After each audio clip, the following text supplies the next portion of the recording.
آج ہم تاریخ کی ایک ایسی شخصیت پر بات کر رہے ہیں جن کا نام سنتے ہی بہادری اور ایک کمال کی جنگی حکمت عملی ذہن میں آتی ہے۔ خالد بن ولید رضی اللہ عنہ، جی بالکل۔ یعنی سیف اللہ۔ ہمارے پاس خالد بن ولید سیف اللہ کی داستان سے کچھ اہم معلومات ہیں، تو آج کا مقصد ہے کہ ان کی زندگی کے جو خاص پہلو ہیں، ان کی قیادت، ان کا کردار، اس کو سمجھا جائے۔ بالکل۔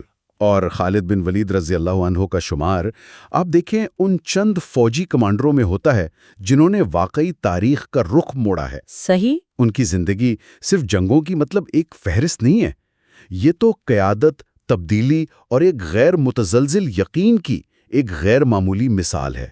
آج ہم کوشش کریں گے کہ ان کی کہانی کے کچھ اہم نکات کا جائزہ لیں۔ اچھا، تو پھر شروع کرتے ہیں ان کی ابتدائی زندگی سے۔ مکہ میں پیدا ہوئے، قبیلہ بھی بہت معزز تھا، بنو مخزوم۔ جی ہاں۔ والد بھی ایک طاقتور سردار، تو ظاہر ہے بچپن سے ہی بہترین جنگی تربیت ملی ہوگی۔ جی بالکل، گھڑ سواری، شمشیر زنی، یہ سب تو ان کے خون میں تھا۔ لیکن دلچسپ بات یہ ہے، جیسا آپ نے کہا، کہ شروع میں وہ اسلام کے مخالف تھے۔ ہاں، یہ نقطہ اہم ہے۔ وہ صرف مخالف نہیں تھے، بلکہ جنگ احد میں تو جو قریش کو ایک طرح سے برتری ملی، اس میں ان کی جنگی چال کا بڑا کردار تھا۔ بالکل صحیح۔ یہ ہمیں یاد دلاتا ہے کہ عظیم شخصیات بھی ہمیشہ ایک ہی راستے پر شروع نہیں ہوتی، ان کی زندگی میں بھی موڑ آتے ہیں۔ تو پھر یہ اتنی بڑی تبدیلی کیسے آئی؟ ایک کامیاب مخالف سے اسلام قبول کرنا اور پھر اسلام کے شاید سب سے بڑے سپہ سالار بن جانا۔ دیکھیں، یہ تبدیلی آئی تقریباً 629 عیسوی کے آس پاس، صلح حدیبیہ کے بعد۔ اچھا۔ ذرائع یہ بتاتے ہیں کہ جو مسلمانوں کی ثابت قدمی تھی اور اسلام کے پیغام کی جو سچائی تھی، اس نے انہیں بہت متاثر کیا۔ وہ خود مدینہ تشریف لے گئے اور نبی اکرم صلی اللہ علیہ وسلم کے ہاتھ پر اسلام قبول کیا، اور کہا جاتا ہے کہ نبی اکرم نے ان کا بڑا گرمجوشی سے استقبال کیا۔ اور یہ بھی سنا ہے کہ آپ صلی اللہ علیہ وسلم نے فرمایا تھا کہ ان جیسے ذہین شخص کا اسلام سے دور رہنا عجیب بات تھی۔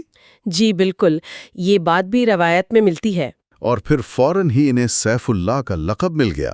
یہ جنگ موتا کا واقعہ ہے نا؟ جی، جنگ موتا 629 عیسوی میں ہی بازنطینی سلطنت کے خلاف یہ مسلمانوں کی پہلی بڑی جنگ تھی، اور بہت ہی آپ کہہ لیں مشکل صورتحال تھی۔ ہاں، تعداد کا فرق بہت زیادہ بتایا جاتا ہے۔ جی ہاں، مسلمان صرف 3000 اور دشمن بعض روایت میں 1,00,000 تک بتائے جاتے ہیں۔ جب یکے بعد دیگر 3 مسلمان کمانڈر شہید ہو گئے تو خالد رضی اللہ عنہ نے قیادت سنبھالی۔ اور وہاں انہوں نے کیا کمال کیا؟ یہاں ان کی اصل جنگی ذہانت نظر آتی ہے۔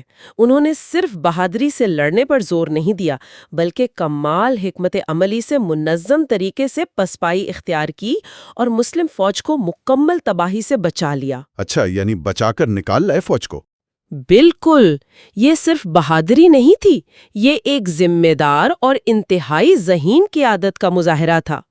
اسی غیر معمولی کارنامے پر نبی اکرم صلی اللہ علیہ وسلم نے انہیں اللہ کی تلوار یعنی سیف اللہ قرار دیا۔ سبحان اللہ۔ اس کے بعد تو پھر فتوحات کا ایک طویل سلسلہ ہے، مرتدین کے خلاف جنگیں، خاص طور پر وہ مسیلمہ کذاب کے خلاف جنگ یمامہ۔ جی، جنگ یمامہ بہت سخت تھی 633 عیسوی میں۔ اس میں بھی ان کی قیادت فیصلہ کن ثابت ہوئی۔ پھر عراق اور شام میں ساسانی اور بازنطینی سلطنتوں کے خلاف کامیابیاں۔ جنگ یرموک کا نام تو بہت ہی زیادہ لیا جاتا ہے۔ یرموک 636 عیسوی میں، وہ تو واقعی تاریخ کی فیصلہ کن جنگوں میں سے ایک ہے۔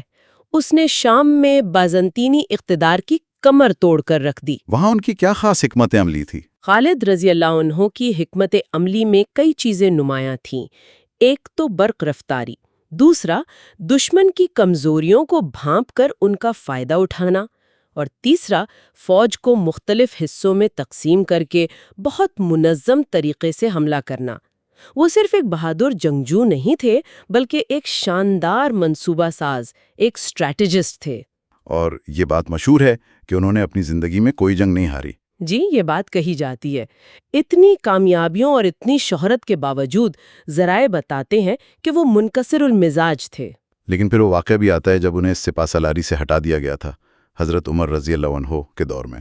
جی ہاں، یہ ان کی زندگی کا ایک بہت اہم اور کہہ لیں سبق آموز پہلو ہے۔ خلیفہ دوم حضرت عمر رضی اللہ عنہ نے انہیں کمانڈ سے ہٹا دیا۔ اس کی وجہ کیا بتائی جاتی ہے؟ اور خالد رضی اللہ عنہ کا رد عمل کیا تھا؟ یہ ان کی شخصیت کے بارے میں کیا بتاتا ہے؟ وجہ یہ خدشہ ظاہر کیا جاتا ہے کہ کہیں لوگ فتوحات کو اللہ کی مدد کے بجائے خالد رضی اللہ عنہ کی ذاتی قابلیت سے منسوب نہ کرنے لگیں۔ اچھا، مطلب شخصیت پرستی کا خدشہ؟ جی کچھ ایسا ہی، لیکن اہم بات یہ ہے کہ خالد رضی اللہ عنہ نے اس فیصلے کو کیسے قبول کیا۔ انہوں نے مکمل اطاعت اور وقار کا مظاہرہ کیا، کوئی شکایت نہیں، کوئی ناراضگی نہیں، فوراً مان لیا؟ بالکل۔ وہ فوراً دوسرے کمانڈر حضرت ابو عبیدہ بن الجرح رضی اللہ عنہ کے ماتحت ایک عام سپاہی کی حیثیت سے لڑنے لگے۔ یہ ان کی اللہ اور خلیفہ سے وفاداری اور نظم و ضبط کی غیر معمولی مثال ہے۔ میرے خیال میں یہ پہلو ان کی فوجی کامیابیوں جتنا ہی متاثر کن ہے۔ یقیناً۔ اور یہ بات بھی کتنی عجیب ہے کہ 100 سے زیادہ جنگیں لڑنے والے جو ہمیشہ میدان جنگ میں شہادت کے متمنی رہے، ان کا انتقال اپنے بستر پر ہوا۔ جی، تقریباً 642 عیسوی میں ہومس شہر میں، جو آج کل شام میں ہے، ان کا وہ مشہور قول بھی نقل کیا جاتا ہے جو انہوں نے وفات کے وقت کہا۔ کون سا؟ کہ میں نے اتنی جنگیں لڑیں کہ میرے جسم پر کوئی ایسی جگہ نہیں جہاں تلوار یا نیزے کا زخم نہ ہو، مگر دیکھو میں یہاں بستر پر یوں مر رہا ہوں جیسے کوئی بوڑھا اونٹ مرتا ہے، بزدلوں کی آنکھیں کبھی نہ سوئیں۔